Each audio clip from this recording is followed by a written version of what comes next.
Manly Hall Official is glad to produce, publish and offer Divinity as the Great Architect. In this letter, we shall continue the discussion of the theme of last month's article, namely, contacting sources of spiritual instruction. This month we are to consider nature as the textbook of the divine law. Those among the initiated pagans who venerated nature as the visible manifestation of the eternally existing universal principle were termed pantheists, worshippers of Pan or nature. In the Middle Ages, pantheism continued in the philosophies of the alchemists, the Hermetists, and the Illuminati, members of these groups referring to themselves as pansophists or philosophers wise in the mysteries of universal nature. It must not be supposed that the hierophants of Greek and Egyptian metaphysics taught their disciples a blind veneration for natural force or sought to incline the minds of novices merely to the worship of external forms. Pantheism is not the worship of material nature but rather an effort to discover the true nature of divinity through an examination of those material consequences which are constantly flowing from the inscrutable center of the Universal One. In his vision of the divine magnificence, Muhammad describes the innumerable veils which conceal the features of eternal truth. As it is impossible for any man to behold God face to face, even the wisest must be content to gaze upon the innumerable veilings which obscure the splendid countenance of being. Los Angeles, California, June 1, 1935. The pagans regarded divinity as the great architect. The material universe itself is described by the pagan philosophers as one of the noblest works of divine intellect. By coming to understand, to respect, even to adore nature, the wisest of the ancients declared that they perceived more completely that splendid reason which conceived the world and that vast wisdom which maintains all things. Paracelsus of Hohenheim, one of the last of the medieval philosophers and one of the first thinkers of the modern world, called nature the great textbook of divine mysteries. For the greater part of his short but eventful life, Paracelsus wandered the byways of Europe gathering knowledge from the great storehouse of primitive fact. One of his mottos was, "He who would study the book of nature must walk its pages with his feet." Nature is the unalterable fact of what many people feel to be a man-made world. Nature is inevitable. Nature is the divine criterion of all merit and demerit. By the mysterious processes of nature, we come into being. By equally mysterious processes, we are preserved and perpetuated for a certain time, and in the end, by these same mysterious processes, we depart from this theater of physical action. In our every thought and act, we are utterly dependent upon natural munificence. Men are constantly building up and tearing down the various institutions which together constitute the pageantry of empire, but all men, great and small, all enterprises, vast and humble, all processes, noble and ignoble, are circumscribed by a vast natural design from the boundaries of which they can never for an instant escape. If you're enjoying this video and finding value in the content, we kindly ask you to take a moment to subscribe to the channel. A large portion of our listeners and viewers haven't subscribed yet, and by doing so, you'll help us grow and continue bringing you more high-quality audiobooks. Your support means a lot to us, and it's just one click away. So, go ahead and hit that subscribe button to stay connected and never miss out on our latest releases. When men study the words of men, they gain a certain knowledge of passing things. Books are filled with opinions, and very often these opinions are limited in their usefulness to certain generations and decades. Nature, however, propounds inevitabilities. The book of nature sets forth unchanging principles before which all human ingenuity must bow. Men can resist nature for a little time, but in the end, natural law is ever victorious. To the philosopher, nature is the instrument of a benevolent conspiracy. All the innumerable factors which together constitute the diffusion of nature are active agencies of the divine purpose. The divine law and the divine mind supporting nature are the agencies of an all-sufficient purpose. It is not given to man to fully understand this purpose, but to some men, the magnitude of the plan is at least dimly perceptible. Such men we term wise, for wisdom really is the perception of the plan of being. He who understands the plan becomes to some measure aware of the planner. As the Hermetists said, we perceive the workman through the works.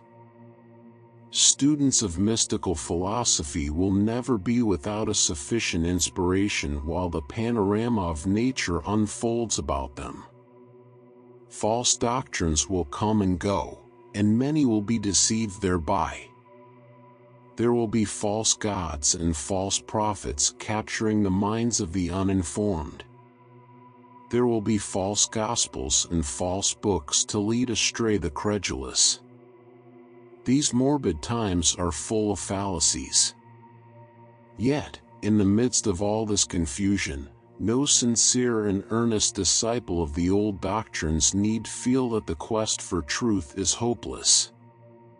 The ancient wisdom, though so often perverted and obscured, remains evident and attainable so long as nature endures. The secret doctrine is written in the sky. The most profound mysteries of universal law are revealed in the structure of leaf, flower, and seed. A man cast away upon a desert island could restore the secret doctrine from a grain of sand did he possess the keys to accomplish this seeming miracle. The Egyptians worshipped nature in the form of the goddess Isis.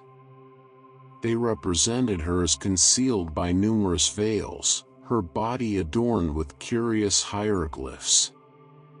To the Greeks, she was Kore or Ceres, the mother of the Eleusinian mysteries. She was the mysterious Diana of the Ephesians. To Christendom, she is Mary, the Virgin Mother of the Messianic Incarnation. Always she is the source of that moral nutriment by which the well-being of the human soul is assured. It is natural for man to overlook the obvious. Men have made so many legislations in the last few thousand years that they seem to have forgotten the inevitability of natural law. Civilization, verging towards empire, has ignored the laws governing that very earth from which civilization has reared itself. Man, the child, has forgotten nature, the parent. He has built a Tower of Babel where he should have erected a temple to the universal mystery. By this building, he has achieved only a confusion of tongues when he should have attained a universal concord. On a certain occasion, Socrates was walking with some disciples along a busy thoroughfare in Athens.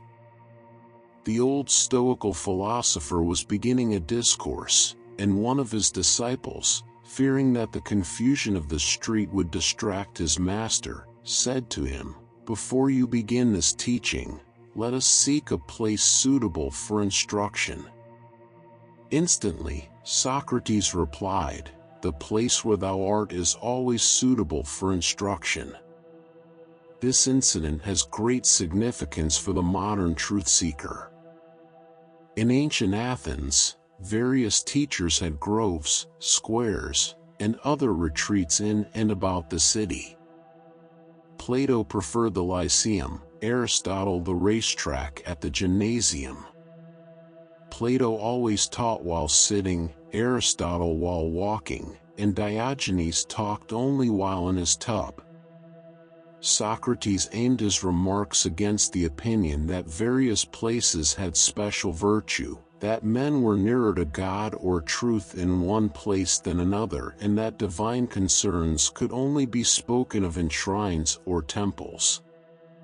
To Socrates, philosophy was so essentially an inner mystery of consciousness that he is famed for the declaration, "Wherever a man desires to know, that is the place proper for his education. Whenever he desires to know, that is the time proper for his instruction." In the modern world, the study of the various departments of nature has become the proper field of science.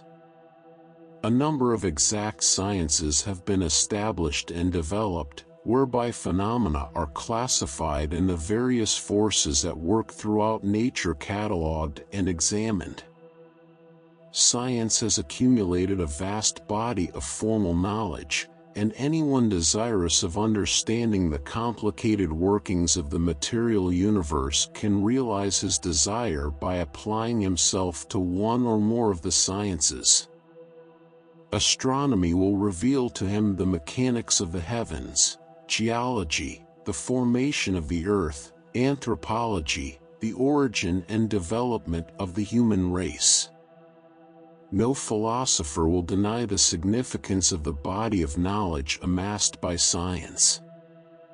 Philosophy differs from science, however, chiefly in the matter of the conclusions arising from this accumulated mass of physical knowledge. Science reads the book of nature but does not understand what it reads. All too often, therefore, profundity of scientific learning inclines to atheism or, at least, to a morbid agnosticism. The mechanistic theory in science, which views the whole universal process as a sort of perpetual motion device, is an utterly insufficient explanation of existence and its laws. If scientists could only realize that the knowledge they have accumulated is not complete in itself but depends upon the metaphysical philosophies of the ancients for its interpretation, they would be rescued from the numerous uncertainties that now beset them. The mystery of divinity comprehends three aspects as a part of itself. God, as nature, is visibly manifested through a diversity of phenomena. God, as thought, is infinitely diffused as the reason in all things. God, as spirit, is the hidden power that sustains all things, as intrinsic life.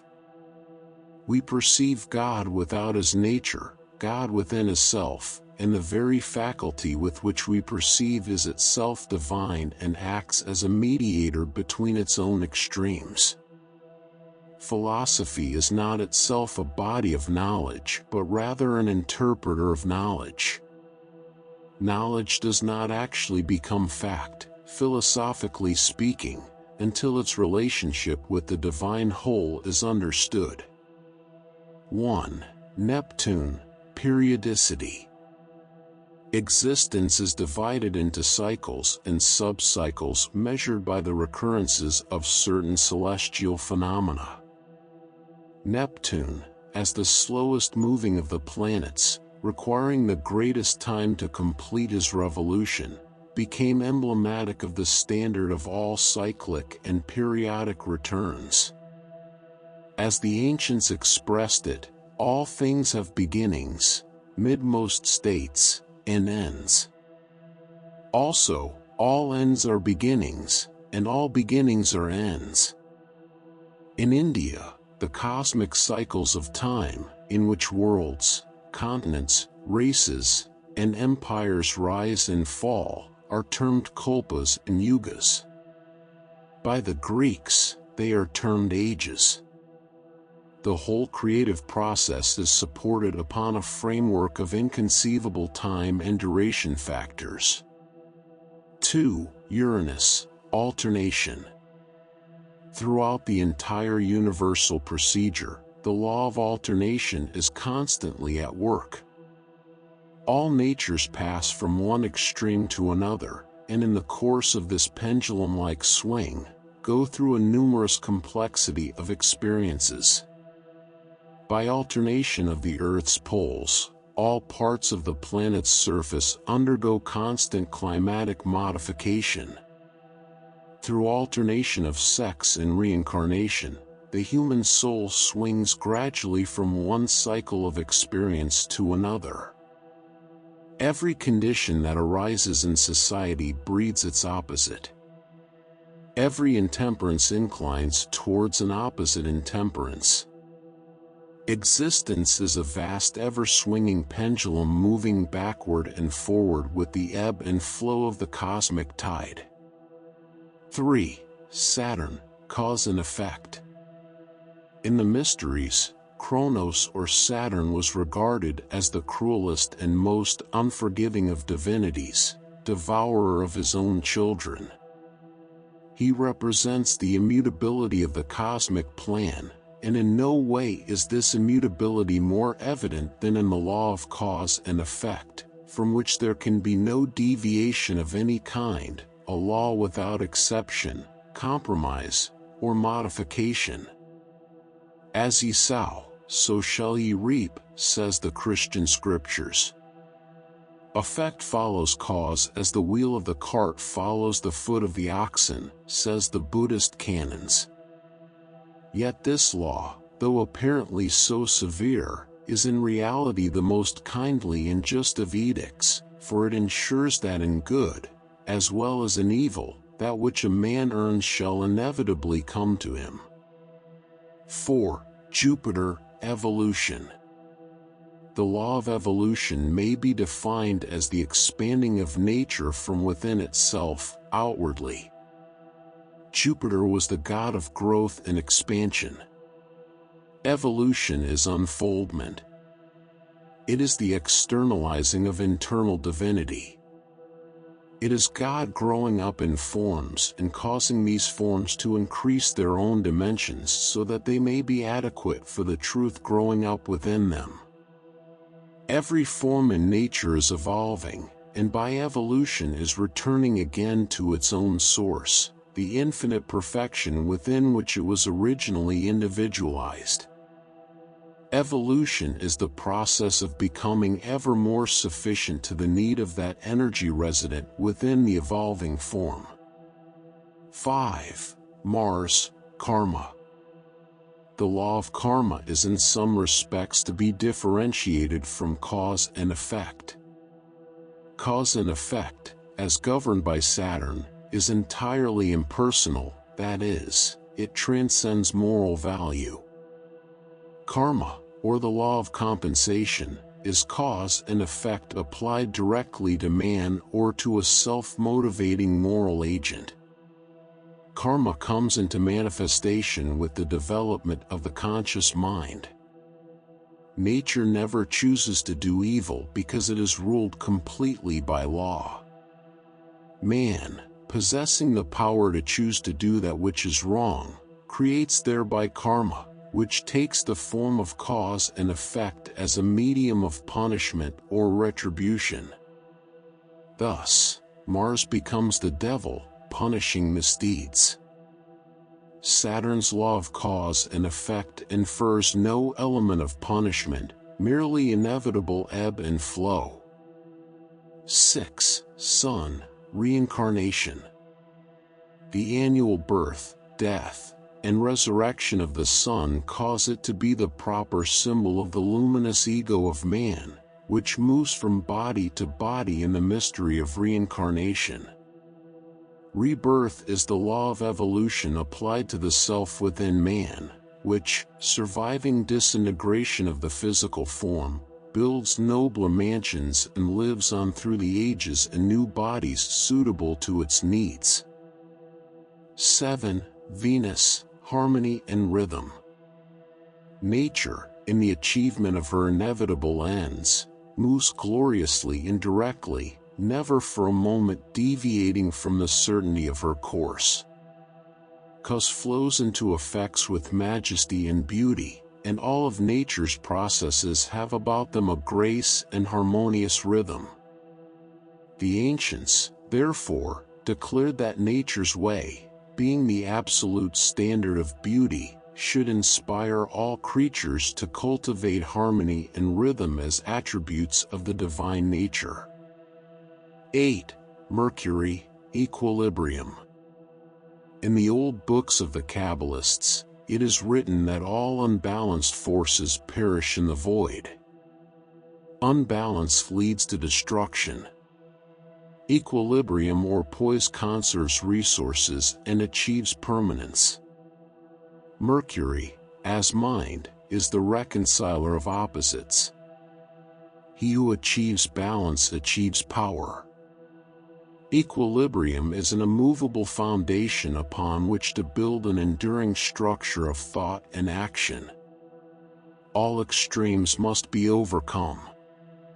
Equilibrium is immortality. 9. The moon, generation. All egos entering into the physical universe must obey the law of generation. All material forms are created according to the patterns and principles peculiar to what Plato termed the generating sphere. At this stage of evolution, the law of generation infers that all bodies must be built according to one law or pattern. This is the celebrated 47th proposition of Euclid. Man himself, termed in China the child of heaven and earth, is the progeny of the first pair of opposites, spirit and matter. 10. The earth. In the old philosophies, the earth had no law peculiar to it, but was the laboratory in which the 9 laws manifest themselves in infinite combinations. The material universe is really the embodiment of law. The laws of nature are the impulses resident in the divine intellect, manifesting as the movers of atoms and builders of worlds. When the student grasps the mystical significance of these laws, he has established his philosophy upon a permanent and sufficient foundation. Yours very sincerely. Questions and answers. Question: is theology the same as religion? Answer: we like to distinguish distinctly between the term theology and the term religion. By theology, we like to understand any organized system of dogma, creed, ceremonial, ritual, and sacrament constituting an ecclesiasticism. By religion, we like to understand man's inner urge to venerate the beautiful, serve the good, and see God in everything. When a religion is crystallized and organized into a sect and divides itself from the beliefs of other men, it becomes a theology. The great world teachers brought philosophical and religious revelation, which gradually became instituted and established as theological systems. Man is naturally a religious animal, but he is a theological animal only by heredity and environment. There is only one religion in the world, but there are many theologies that have risen up as competitive organizations, each claiming to be holier than the other. Take, for example, Christianity. The Christian religion consists of 2 commandments: to love God and to love one another. The simple living of these 2 commandments constitutes Christianity as a religion. In the last 1900 years, hundreds of sects have risen, many of them greatly complicated and having elaborate systems and statutes of observances. Today, we have over 200 sects in Christendom, all more or less competitive and greatly divided. These are theologies. To the degree that a spiritual revelation is complicated and divided, to that degree it becomes theological. To the degree that it remains simple and united, to that degree it remains religious. Question: we have a 3-year-old daughter. What religious training do you recommend?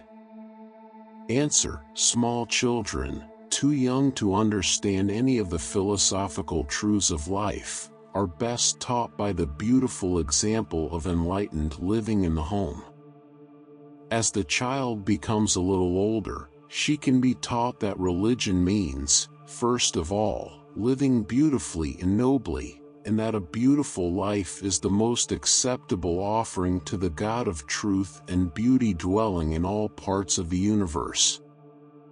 Under existing conditions, we would recommend that the spiritual education of the child remain a sacred duty of the parent, for there are no organizations at the present time that can compare with enlightened parental influence.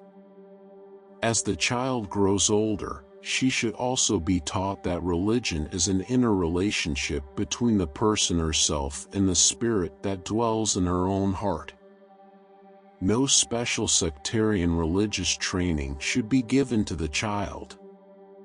If in later years, the child, grown up to mature judgment, chooses to affiliate with some religious movement, that choice should result from mature judgment and not from parental influence. It is a tragedy to set a child's mind in any theological rut before the child has sufficient individuality to resist this influence and choose its own course of action. Question: is it possible to reconcile the idea of a personal God with the impersonal God? Answer: the answer to this question is largely a matter of viewpoint. Creation is God personalized. God is creation impersonalized. If you mean by a personal God an old man with whiskers seated on a golden throne, then such a concept is irreconcilable with philosophy because, to philosophers, such a concept of deity is purely idolatrous. An idol can exist in the mind just as surely as it can in wood or stone. Idolatry is the personalization of universal principles. The impersonal God of the wise is that sovereign good, inconceivable and immeasurable, which abides in everything, enlivens and supports all things, ensouls existence, and, in the terms of Brahman metaphysics, extends to the very circumference of space. Justice is impersonal. Truth is impersonal, law is impersonal, virtue is impersonal. All the great and noble instances that lift man to the heights of universal achievement are impersonal. Universal survival depends upon the impersonality of that vast cause which supports the entire scheme of life. Yet the impersonal God is not distant. In fact, He is far more intimate than a personal divinity could possibly be. The God of philosophy is not anywhere, but everywhere. At a certain stage of human growth, man achieves the realization of the insufficiency and inconsistency of a personal God. The mind then demands an impersonal agent at the foundation of action. It is not the purpose of philosophy to reconcile the concept of a personal and an impersonal God. Only growth, development, and unfoldment within the individual can result in that state of mind in which the personal divinity fades away, and consciousness discovers that vast and all-sufficient spirit which abides in the star and the grain of sand. Question: can science be reconciled with religion? Answer: science and religion were identical in origin, are divided in their present state, and will be united again to become identical in their ultimate. Religion is concerned with the moral values of existence, science with the physical values of existence.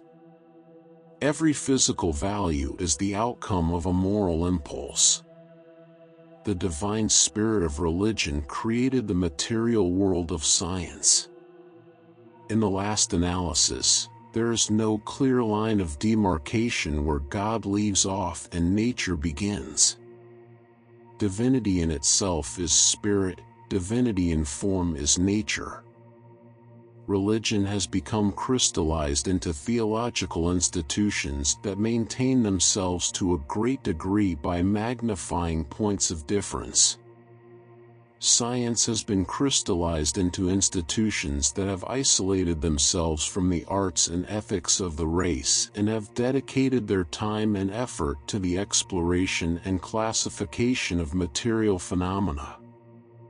It will probably be some time before the church and the laboratory recognize that they are essentially identical. Therefore, the only way that we can reconcile science and religion at the present time is in the nature of an enlightened man. A person who has accomplished this reconciliation within himself is properly called a philosopher because he has recognized that the purpose of all knowledge is to discover God and that from this discovery must arise, finally, systems of thought dedicated to the perfection of man through accumulated knowledge. All opposites of learning are reconciled in the soul of the wise man. Question: can past karma be escaped by present good deeds? Answer: according to the ancient wisdom, that which is done cannot be undone. No philosophical system worthy of the name would fall into the fallacy of vicarious atonement. Nature's bookkeeping system has in it no place for erasures. The motive behind present good deeds should never be to escape past karma, but rather to prevent the making of more bad karma. An individual whose present life is filled with efforts to improve character and increase the measure of meritorious action is establishing a solid philosophical foundation of well-being to be enjoyed in future existences. This explains a mystery that confuses many students. A person will say, "All my life I have done good to others, and all my life I have suffered misfortune. Where's the honesty and integrity of nature?" We bring forward from past existences karma that must be lived out. As we have injured, so we must suffer. Today, we are building karma for tomorrow, and if our present life is dedicated to enlightened thinking and living, we are more apt to enjoy the results thereof in a future existence than in this one. However, very often, the good deeds of this life have their reward even here. Not only do we bring forward from the past evil karma, but also good karma. Consequently, the average life is a complex of fortune and misfortune, due to the inconsistencies and ignorance of previous lives. Question: what is the purpose of baptism? Answer: the sacrament of baptism descended to Christendom from the old pagan mysteries, where it was originally a symbol of purification through water or the cleansing of the body prior to the entrance into a holy place. In the tabernacle mysteries of the Jews, there was a great laver of purification in the courtyard wherein the priests bathed themselves before donning the vestments of sanctity. Even to this day, the Mohammedan mosques have in their courtyards large tanks of water like pools wherein the faithful must wash their feet before participating in the services.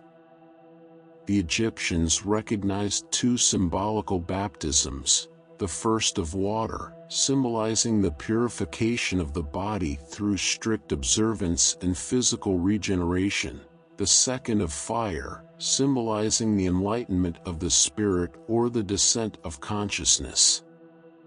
These baptisms are mentioned in the Gospels. Baptism is a purely symbolical sacrament, a constant reminder that only the pure and the clean are worthy to enter into the knowledge of God. The literal acceptance of baptism as a method of washing out original sin is purely theological.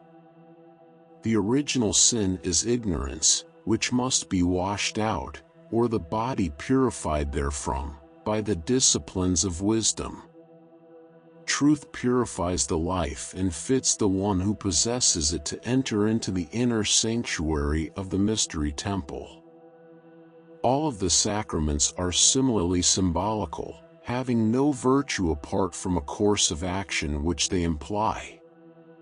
Baptism should always be regarded as the sacrament of self-purification by means of right thinking, right emotion, and right action. Question: would you advise a man to leave civilization who cannot make spiritual progress among a corrupt and evil populace? Answer: it is not possible for anyone to run away from life. There is an old Arabian fable of a man who sought to escape from the evils of existence only to discover that the shadow of them pursued him to the most distant parts of the earth.